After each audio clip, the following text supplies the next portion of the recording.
system, and we're talking to the district judge for the Middle Tennessee District, Judge William J. Haynes.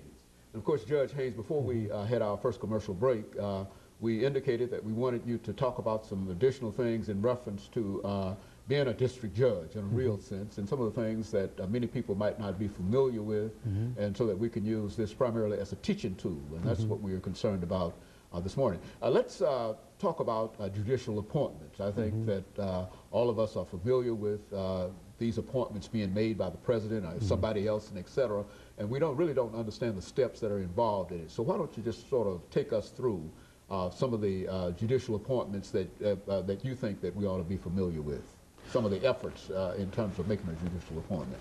Well, judicial appointments under the Constitution is reserved, is really an interreaction between the executive branch and the legislative branch. The Founding Fathers determined that for this branch of government that they would have an interdependence of political power. That is expressed in that the President has the authority under the Constitution to nominate judges for lifetime tenure, because with lifetime tenure it is a significant appointment.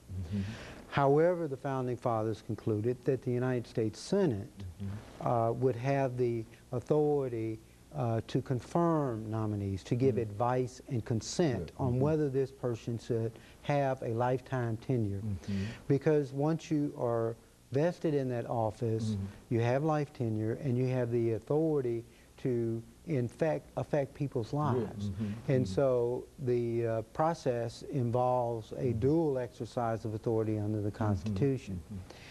As a practical matter, the appointment process may differ.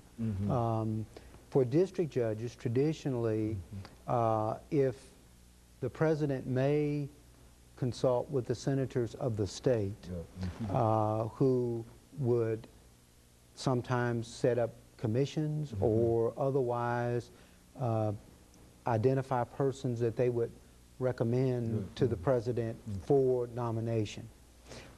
Whether the senators or the President are of the same political party may have an impact on that. My experience in Tennessee is that there's been an excellent relationships and a bipartisan approach on the confirmation of federal judges. And so even though the President may be of one party and the senators of another party, there's been, in my experience, excellent cooperation. I was recommended by Vice President Gore, as I mentioned, but I had the enthusiastic support of Senator Frist and Senator Thompson that was a part of the Senate confirmation process. For the Court of Appeals, that may vary according to the President. The President may defer, again, to the senators, but because courts of appeals hear matters beyond one single state. For example, I mentioned to you the Sixth Circuit hears appeals from Tennessee, Kentucky, Ohio, and Michigan.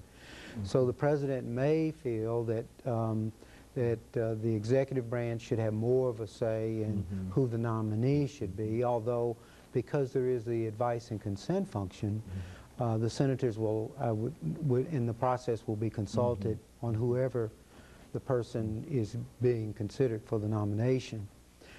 For the Supreme Court, of course, that's a national appointment, and it involves policy making on constitutional matters and receives appropriately very thorough scrutiny by the executive and the and the Senate. So that's how, in practical terms, my experience has shown the process works. And of course, excuse me, but one of the, I would imagine, the greatest judicial appointment probably is a seat on the United States Supreme Court. Would that be a correct statement? It is it's the highest level in the judicial branch of government, and has extraordinary responsibilities and duties, and would represent a very high honor. I think all of the judges, to have this level of confidence expressed by the Senate and by the President, I consider it a high honor to be a federal judicial officer. And of course, Judge, you continue to talk about responsibilities, and I continue to talk about power. And I say that primarily because when we look at the judicial system and we see the judges making decisions and et cetera, it does seem that they exercise an awful lot of power, but you refer to that as a responsibility. Well, judges can only act under the Constitution in cases where there's an actual case in controversy. And there are several prudential doctrines that courts have developed to impose restraints on themselves before we hear a case. When a case comes before us, assuming it's not a jury trial, the court can only must make findings of fact and conclusions of law. You can only consider factual matters that are admissible under the federal rules of evidence. In terms of conclusions of law, you have to apply the precedents of the Supreme Court and the law of the circuit in which you as a district judge reside.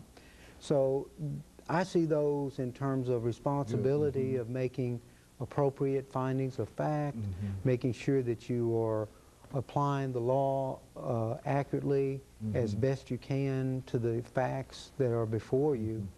And I view that more in terms of a responsibility.